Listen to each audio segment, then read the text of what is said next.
Estão vendo minha tela? Estão vendo? Sim?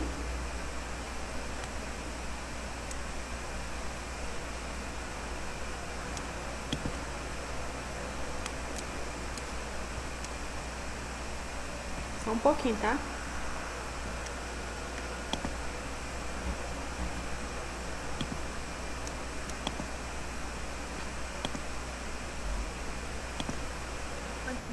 Pronto. Tá todo mundo vendo, né?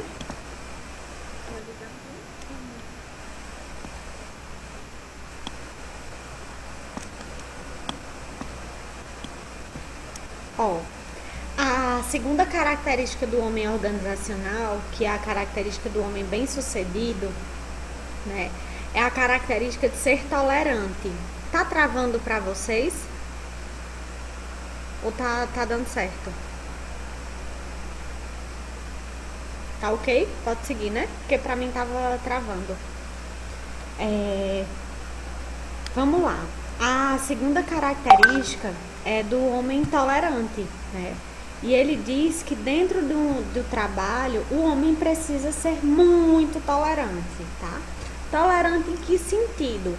Qual o limite da minha tolerância? Existem características e situações que eu consigo ser mais tolerante, né? E outras que eu não sou tolerante. Me digam aí o que vocês entendem por ser tolerante, que vocês compreendem sobre tolerância no trabalho. É você aguentar muita coisa, assim, você vai guardando, aguentando muita coisa, tipo, calado às vezes, sem falar. O chefe pode estar você fazer isso, você vai estar, mesmo que você. Acho que é tipo isso, você se tolerando. Não entendi, Bruno. Quando vem é em feriado ou não entendi. Mas Cleane, realmente tolerância tem a ver com esse tempo que a gente passa, né, engolindo muitas coisas, né? Isso não é saudável. A gente sabe mais do que todo mundo, que quando a gente engole as situações que a gente não resolve, não elabora elas de alguma forma, ela extrapola a via de escape dela em alguma forma, inclusive no nosso próprio adoecimento mental e físico. Né? E aí o limite da tolerância para mim, né, às vezes, isso mesmo, Carla, causa danos mentais severos pra gente. Então, às vezes o que é tolerante para mim não é tolerante para o outro. Né? Hoje mesmo aconteceu uma situação, né, que eu fiquei assim, isso aí eu não admitia, né? Eu vi uma situação de um chefe com um funcionário que eu disse assim, pra mim, né, eu iria, né, eu não revidaria ao meu chefe. Eu acho que eu engoliria, iria chorar. Nessa situação que eu presenciei, eu iria chorar. A outra pessoa pode rebater e xingar o chefe, entendeu? Então, a tolerância minha, para o chefe eu vou ser tolerante porque eu não vou rebater para ele, mas eu não vou ser tolerante comigo. Por quê? Porque eu vou estar trazendo para mim um dano que vai me trazer prejuízos mentais, né? Um prejuízo físico que eu acabo adoecendo, somatizando. Então, alguma situação, por exemplo, receber uma ligação de um chefe lhe gritando. Eu nunca recebi uma ligação de um chefe me gritando. Né? E talvez, acho que a minha reação seria chorar. Eu já tive reação de um chefe me ligar dizendo, olha, você precisa correr porque você errou dessa forma. Mas a forma de falar é diferente. E quando a gente escuta um chefe gritando com outra pessoa, pode trazer um dano, né? Que pra mim é muito maior do que pra outro. Então, eu não tolero grito. Eu, Larissa, não tolero grito. Eu posso revidar, o outro pode simplesmente engolir calado, né? E aí eu trouxe algumas imagens para vocês de coisas que a gente vê direto no trabalho, né? Que é essa daqui, uma delas é essa, né?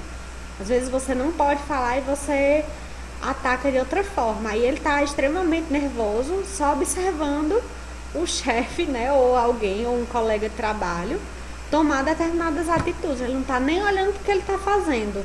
Quantas e quantas vezes a gente fica mexendo no computador sem nem saber o que, é que a gente tá fazendo. É igual abrir a geladeira só pra pensar e fechar de novo. Né? Carla, tu pode citar algum exemplo de situação grave que tu viu? Porque tu, assim, eu já presenciei muitas experiências como essa, numa empresa que eu prestei serviço. Não precisa citar o nome da empresa se tu não quiser, e não precisa mesmo. Não, nem que tu não queira, não precisa citar. Mas se tu quiser trazer algum exemplo, se quiser, ou se não, não tem problema.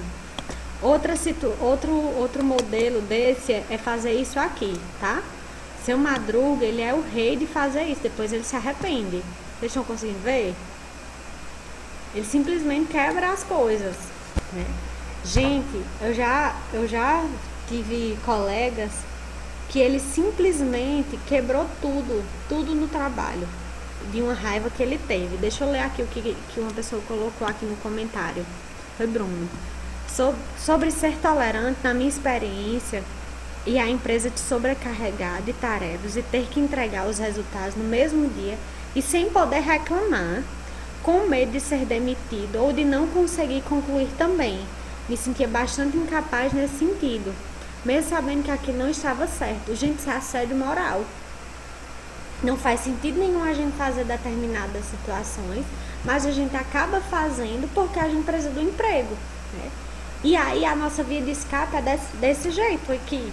Uma das coisas é fazer igual a Seu Madruga. Às vezes é quebrar um computador. Eu já vi funcionários quebrando o computador da empresa, ou danificando, enchendo o computador de vírus, como se fosse uma punição para a empresa.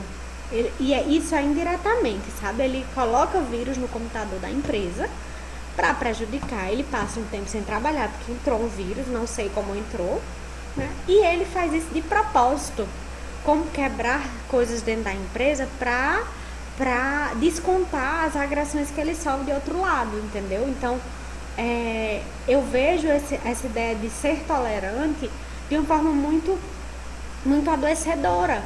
Se as organizações tivessem relações saudáveis, eu não precisava tolerar nada, nem ele tolerar de um lado, nem eu tolerar do outro, né? Isso é algo danoso demais. Uma vez eu estava dando aula para um aluno, naquela época que a gente tinha aula presencial, ele dizia assim, professora, toda vida que eu tenho uma raiva, né, eu jogo meu celular na cama. Eu disse, gente, na cama? Sério, porque depois eu não posso comprar outro não, então eu só jogo só para extravasar, e na cama ele está acolchoado e ele não quebra. Tá certo, colega, é uma boa estratégia para ser, né, para via de escape. Eu jogo só o celular na cama. Pois é, e aí você não aguenta mais e você é o quê? Você viste como fraco, que não se adequa àquela empresa, como Carla colocou aqui, ó. Eu não aguentei mais e hoje eu estou demitida. Ela não pediu demissão, demitiram ela, né? Pelo menos foi o que eu entendi. E ela demitida por quê? Porque ela não se adequa, ela não é tão tolerante, ela não faz o perfil da empresa, tá? E aí, gente, o que mais a gente vê é esse tipo também de postura aqui, ó, igual dessa coleguinha, contar até 10, às vezes até 1000, né? Quem nunca, né, precisou contar até 10, assim, é melhor ficar calada, né? Deixa eu engolir aqui, tomar uma água, porque o que eu tô ouvindo parece que não é pra mim. E isso acontece demais, né? E eu vejo cada vez mais, gente, e aí com toda essa banalização que a gente tá vivendo nas leis trabalhistas, essas transformações, cada vez mais a gente tá precisando fazer isso, ser tolerante, mas está nos adoecendo, né? Qual o nosso papel enquanto psicólogo frente a isso? É pedir para que as pessoas se calem, pedir para que as pessoas tenham paciência, né? Qual o nosso papel? Isso é uma das questões que a gente precisa problematizar, tá? A outra característica é a capacidade de adiar recompensas. Todos nós adiamos recompensas de alguma forma. O que significa isso? Hoje, por exemplo, hoje dia 7 de abril, 7h30 da noite, vocês poderiam estar fazendo qualquer coisa. Eu, inclusive, poderia estar comemorando um mês de casada, né, com meu esposo, mas eu estou aqui dando aula, eu estou adiando uma recompensa, entendeu? Então, isso é adiar recompensa por quê? Em detrimento do meu trabalho. Então, das organizações, o bom profissional, aquele que sabe, é bem sucedido, é aquele que consegue adiar as recompensas, é aquele que consegue entender as organizações. Então, hoje, eu vejo, gente, é um absurdo que eu estou vendo esses dias de Covid, né, com trabalhadores. Trabalhador que ele é empregado, ele concordando que as empresas têm que diminuir o salário. Caramba, se tu tá a favor disso, daqui a pouco vão diminuir o teu salário também. É uma alienação tão grande, é algo tão surreal que eu fico pensando assim, caramba, será que isso vale a pena você tá submetendo a fazer um comentário como esse, né, pra ser bem visto pelo chefe? Vem muito do medo, sim, Brunelli, bem colocado. É assédio moral. Eu vou adiar porque eu tenho medo de ser demitida. Eu vou adiar qualquer tipo de situação dentro da minha vida pessoal em detrimento do trabalho. Por quê? Porque o trabalho precisa estar em primeiro lugar. Isso é uma das coisas que mais vocês escutam falar. O meu curso, a minha faculdade está em primeiro lugar. Depois eu adequo as outras coisas, né?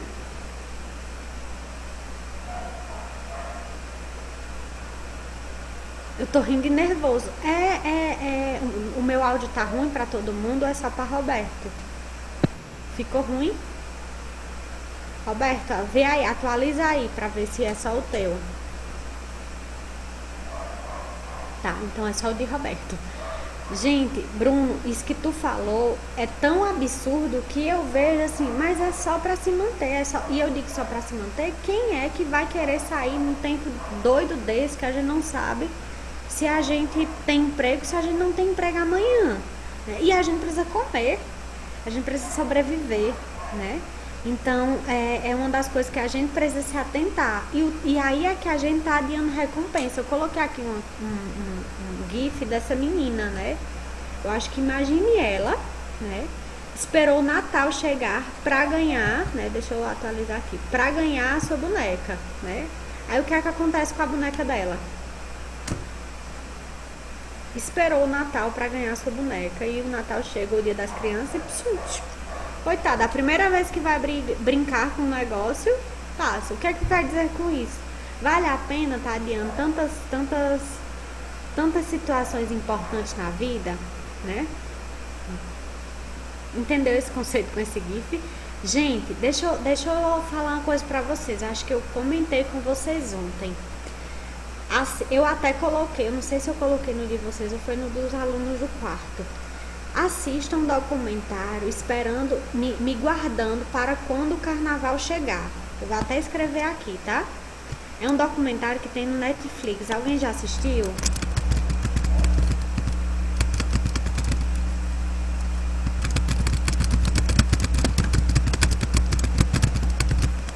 É um documentário que é feito em Turitama, aqui em Pernambuco, que é a cidade do jeans. Gente, é muito bom esse documentário. O pessoal passa o ano inteiro trabalhando, e eles trabalham muito, de 7 da manhã a 10 da noite, de domingo a domingo, para poder guardar dinheiro para ir pro carnaval. E quando chega na época do carnaval, eles não têm dinheiro. Vale a pena adiar tanta recompensa? Vale a pena trabalhar tanto para no final você não ter nem dinheiro para ir pular carnaval? Né? Pois a gente tem que se guardar. É o que tá fazendo nessa quarentena, né? Se guardando pro próximo ano. É o jeito, não tem outra opção. E há outro GIF que eu gosto também, que é esse aqui, ó. Você passa o ano inteiro fazendo dieta, né? E no final você nem tem a recompensa, né, dessa colega aqui. Ela sobe na balança, se esquiva de comer o que gosta, e no final a recompensa nem é tão legal. E aí eu me identifico também muito com esse GIF aqui dessa garotinha. No trabalho a gente começa a adiar, né? Eu vou adiar o meu projeto profissional, eu vou adiar o meu projeto particular e pessoal em detrimento do que a organização quer de mim, né? Eu lembro que eu já encontrei pessoas que mudaram toda a sua vida, que tinham um projeto de carreira, e a organização que ela trabalhava atualmente demandou um desafio novo para ela esqueceu o projeto pessoal dela e só trabalhou para a empresa. Depois que ela conseguiu alcançar o resultado que a empresa queria, a empresa simplesmente demitiu ela. Vale a pena isso que a gente faz, sabe? Dentro de um contexto de trabalho que a gente está vivendo, é muito difícil pensar sobre, né? E a última característica, que é o permanente desejo de realização. Gente, todos nós aqui buscamos alguma realização na vida. É igual àquela autorrealização que foi colocada por esqueci o nome dele, Maslow, né? A pirâmide Maslow, que é o último tópico da pirâmide, que ele diz que é a realização pessoal. Nós buscamos o tempo todo nos realizar, buscar algo que nos realize, né? O que gosta, o que ama, né? E todo homem que ele quer ser bem sucedido, ele precisa buscar o que faz sentido, o que realiza, né, para eles. E aí é interessante falar sobre isso, porque até no documentário, quando eles perguntam aos costureiros, aos operários lá, qual o seu sonho? Sonho? O que é isso? Não sei o que é. Os sonhos deles são bem diferentes do que a gente espera ouvir, né? Porque geralmente eles não têm uma realização, eles não têm um objetivo final, né? E o homem bem-sucedido, o homem organizacional que as empresas querem hoje, é aquele que deseja crescer, que queiram se desenvolver dentro da organização, tá? E aí eu coloquei dentro desse GIF o final não, uma parte do filme Fome de Poder. Gente, esse filme tem muitas articulações sobre as teorias organizacionais. Se vocês quiserem fazer sobre ele, vocês vão ver muitas articulações sobre quase todas as teorias organizacionais. Esse filme traz, né? E aí no final a realização também dele é que ele ganhou um prêmio no Oscar, né? E aí eu acho ele fantástico. A encenação dele no filme é sensacional, tá? E aí, gente, por fim, né, a teoria estruturalista, ela propõe uma análise organizacional, como eu falei para vocês. É uma teoria bem grande, né? Se vocês vissem, 2, 3 livros só dessa teoria estruturalista. Eu peguei um resumo do resumo para que a gente pudesse compreender ela, né, em síntese. E aí ele traz uma análise organizacional, e aí ele diz que uma das características é uma abordagem múltipla. O que é que significa abordagem múltipla? É que a gente precisava compreender, né, a organização formal e a informal. Precisava ter um equilíbrio entre a organização formal, que são as relações interpessoais dos grupos, né, dentro das organizações, e como os cargos, né, a organização formal tinha a ver, né, se relacionava com os grupos de trabalho. Então, eu tenho um cargo na empresa, né, você tem outro, fulano tem outro, né, e nós nos relacionamos de forma com coleguismo, com camaradagem. E aí a gente precisa saber se essas relações de trabalho, elas têm afinidade com os cargos que eu ocupo, né, se não vai ter algum problema, né, de eu, enquanto supervisora, ter um relacionamento interpessoal com outros colegas que não estão no mesmo lugar hierárquico que eu. Precisava ter uma análise e um equilíbrio desses cargos formais e desses relacionamentos interpessoais, porque um poderia interferir no outro, mas a gente precisava compreender, né, esse lugar, quais são os grupos informais e quais são os grupos formais dentro do trabalho. E aí ele propõe uma análise de níveis hierárquicos. Lembra que eu falei que ele pega a ideia da teoria clássica? Ele traz a teoria clássica para dividir nesses 3 nichos de hierarquia, tá? Nível técnico, nível gerencial e institucional. O que significa? Ele faz a mesma departamentalização da teoria clássica, né? O que é que ele diz? Sempre toda organização, todas, escola, sistema penitenciário, organização escolar, empresarial, todas elas vai ter esses 3 níveis de hierarquia. O nível técnico, das pessoas que operacionalizam os processos da organização. a parte do plano, né, que é o planejamento, que faz parte da gerência, da chefia, dos supervisores, e o plano institucional, que é o das decisões. Então, se eu sou o dono do negócio, né, se eu sou o proprietário daquela organização, eu tomo as decisões. E eu digo assim, decidi que a gente não vai mais fabricar chinelos, a gente vai fabricar máscaras. E aí eu só digo, eu tomo a decisão, a gente vai fazer máscara ao invés de chinelos. E aí, quem está na parte do planejamento, nesse nível gerencial, é que vai planejar como é que vai ser feito para que os operadores, no nível técnico, realizem. Eu dei esse exemplo porque ele diz que todas as organizações, elas têm esses 3 níveis de hierarquia. Nível técnico, gerencial e institucional, tá certo? Isso é só um esclarecimento do que ele analisa. E ele analisa a diversidade das organizações, como eu falei no início da aula.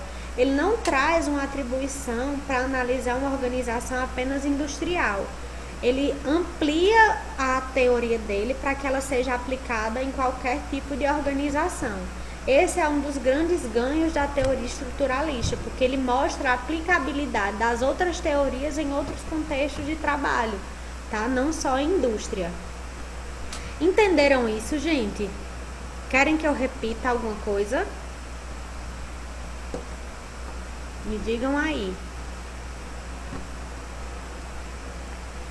Posso seguir ou tá confuso isso que eu falei? Digam aí.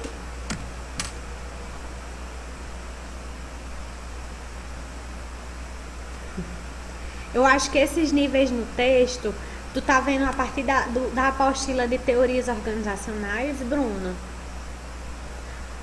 Na apostila, realmente eu não coloquei isso, então não vou cobrar, bem lembrado, eu só coloquei, eu trouxe isso porque é um dado no texto, como é que eu digo, no texto base. Como a apostila, eu criei um texto, né, uma apostila complementar, então não vou cobrar, tá? Eu não vou cobrar esses níveis organizacionais, eu só trouxe para explicar, tá? E aí, deixa eu explicar novamente esse equilíbrio entre a organização formal e informal. Ele dizia que dentro das organizações vai existir sempre a organização formal. O que é uma organização formal? É aqueles cargos, são a formalização de cargos. Eu tenho um cargo de operador de máquina, eu tenho um cargo de gerência, eu tenho um cargo de supervisor, eu tenho um cargo de RH. Todo mundo dentro de uma empresa tem um cargo, né? Isso é uma organização formal, é o que me formaliza dentro da empresa a partir do meu cargo. Inclusive, eu não sou vista como é Larissa, não, eu sou a professora de gestão. Então, minha figura já não é mais a de Larissa, é a de professora de gestão, entendeu? É meu cargo dentro da organização. E aí, eu dei esse exemplo de organização formal, por quê? Porque toda organização tem o meu cargo formal de professora. E existe a organização informal, é como eu, Larissa, me relaciono com os meus colegas de trabalho, né? Qual as minhas identificações, as minhas afinidades. Lembra quando a gente estava estudando cultura e poder nas organizações, eu falei dos subgrupos nas organizações, as subculturas na organização? Subculturas são as organizações informais, em que eu crio nichos, né, de relacionamento com algumas pessoas mais próximas por identificação. E ele diz que a gente precisava equilibrar essa organização formal e a informal, porque ele dizia que em alguns momentos, a forma como eu, ocupando um cargo lá no nível institucional, tendo uma relação com os níveis operacional, ia causar algum tipo de desavença. E aí a proposta dele era, né, fazer com que eu, enquanto operadora de máquina, eu me relacionasse, tivesse um equilíbrio apenas com os meus colegas, né, do grupo operacional. Ou que, se eu tivesse algum relacionamento informal, né, com nível gerencial, eles não atrapalhassem o meu trabalho operacional, entendeu? A ideia dele era equilibrar as relações de interesses entre a organização formal e a organização formal, os cargos que existiam dentro do trabalho, tá?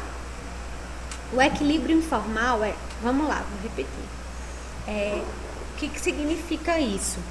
É quando eu, enquanto operadora tô lá no nível técnico, é o meu cargo, eu sou operadora de máquina, tá?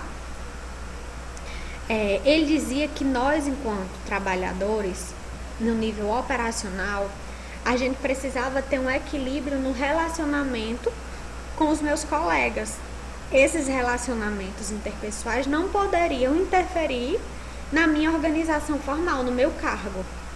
Nem com os meus colegas, eu não poderia ter uma relação de camaradagem ao ponto de atrapalhar o meu trabalho, nem eu poderia ter uma relação de amizade exacerbada, né, de nível informal, né, informal mesmo, com o meu chefe, ao ponto de atrapalhar as relações de trabalho, entendeu?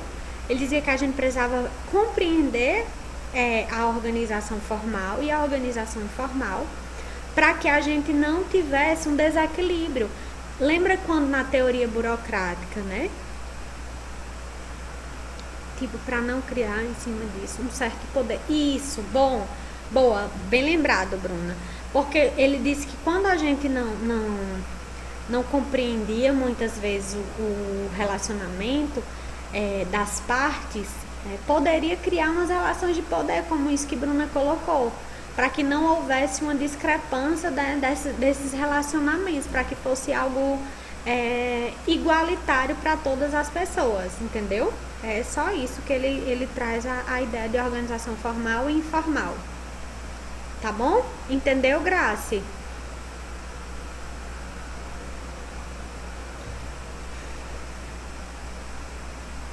Sim, se não eu repito. Pode dizer. Posso passar? Entendeu? É porque eu não tô vendo ela. Ó. E aí, gente, a gente vai para as críticas. A crítica que traz a teoria estruturalista é que ele dizia assim, os autores disseram, ele quer convergir demais várias abordagens e ele não tem um foco, porque ele não tem ele não foi um teórico que que criou uma teoria, ele apenas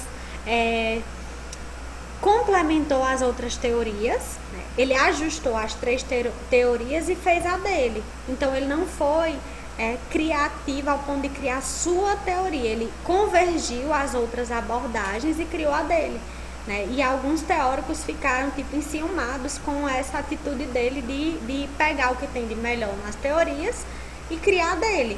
Só que eu acho que isso foi bastante inteligente, né? E eu acredito que hoje é muito bem aplicado nas organizações de trabalho. Então a crítica ele convergiu muitas abordagens, que ele convergiu a teoria clássica, a teoria das relações humanas e a teoria burocrática, e diziam, né, que uma das críticas que era feita é porque ele era considerado a teoria da crise. O que significa a teoria da crise? Porque era uma teoria que investigava as organizações a partir dos problemas. Lembra quando eu falei para vocês no início da aula que o interesse delas era conhecer os conflitos das relações para conhecer e minimizar os efeitos? Aí eles responderam com uma crítica a essa teoria, que era uma teoria da crise, porque focava sempre nos problemas das organizações e não na normalidade. E eu reflito isso muito com o nosso papel enquanto psicólogo. A gente vai nas organizações para ficar procurando problema. E às vezes a gente foca tanto no problema que esquece o comportamento que é normativo, que é normal, que também pode trazer algo bom para a organização e algo que, por que essa pessoa está respondendo de forma tão normativa às regras da organização, tá? Ele dizia que a teoria da crise, por quê? Porque focava nos problemas da empresa. E uma crítica é que ele traz uma análise organizacional muito extensa. Como eu disse para vocês, ela faz uma análise mesmo extensa de vários tipos de organização. Nós não vamos ver nem a metade da análise organizacional, porque ela é muito extensa. E ele disse que por essa extensividade de análise da organização, eles não tiveram tanto foco para atender aquilo que as organizações necessitam. Então, Essa era uma das 3 críticas que foram colocadas à teoria estruturalista. Tem dúvidas sobre essa teoria? Querem colocar alguma coisa?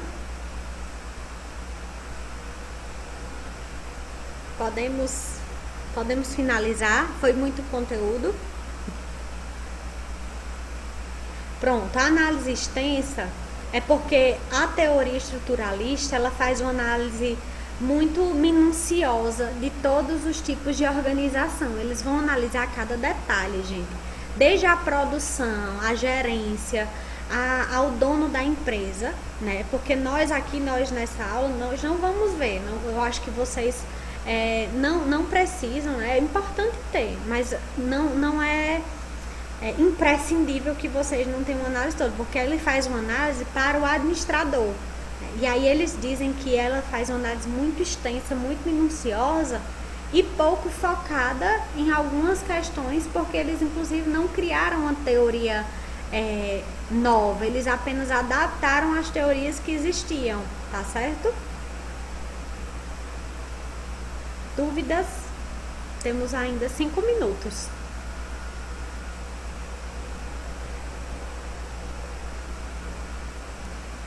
Querem colocar mais alguma coisa?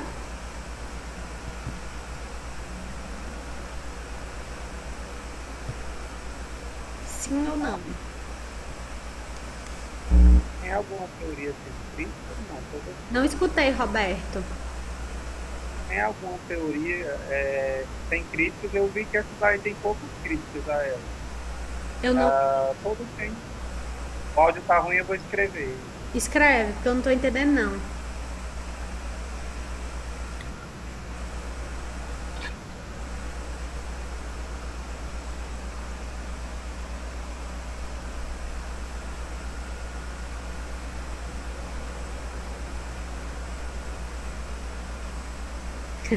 Tem teoria sem crítica? Não.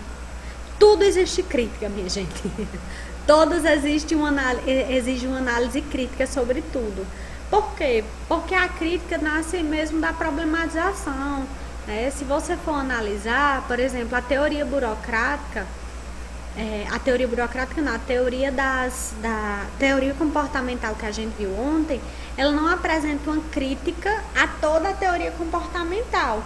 Mas, por exemplo, a pirâmide de Maslow, ela não é bem aceita por todas as pessoas, porque ela existem falhas no processo. Porque nem sempre uma necessidade vai estar para além das outras, né? Qual a mais vigente, mais em uso? Boa pergunta, eu estava esperando essa pergunta dessa turma. Não existe uma teoria que seja mais vigente, mais em uso. Por quê? Porque no final das contas, nenhuma delas são aplicadas sozinhas. Não existe uma organização que seja só relações humanas. Não existe só uma organização que seja só burocrática. Todas vão se convergir. Só que vai existir situações que você vai estar mais sendo burocrático, e vai ter situações que você vai ser mais humanista mesmo naquela situação. Que você vai precisar ser operacional. Vamos aqui, não pensa muito não, vai lá e faz. Então, tudo vai depender do contexto da situação, tá? Eu indiquei 2 filmes hoje, Natalice. Eu indiquei esse documentário que é Me Guardando para Quando o Carnaval Chegar, e o outro era Fome de Poder. E aí eu indiquei vários outros nas orientações do Word, tá?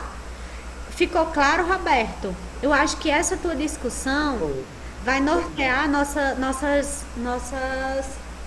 próximas aulas. Como eu falei para vocês, eu vou disponibilizar um estudo de caso para a próxima segunda-feira, né? E a gente vai ler o estudo de caso e debater em cima dele. Que teorias a gente observa nesse estudo de caso? Como a gente pode utilizar as teorias para resolver? E acho que tua pergunta vai caber muito quando a gente estiver lá vendo os estudos de caso, tá certo? Podemos finalizar hoje? Larissa, só uma pergunta. A gente vai ter algum momento para tirar dúvidas a respeito dos pontos dos outros textos Vamos. Desse conteúdo? Por isso que eu não vou dar mais conteúdo, porque é justamente isso que eu quero fazer. Porque faz um tempo já que a gente viu gestão de pessoas e subjetividade. Pode ser que vocês nem lembrem mais. E aí eu vou fazer um resgate mesmo sobre os primeiros textos, cultura e poder, teorias organizacionais, tá bom? Para que vocês não fiquem perdidos.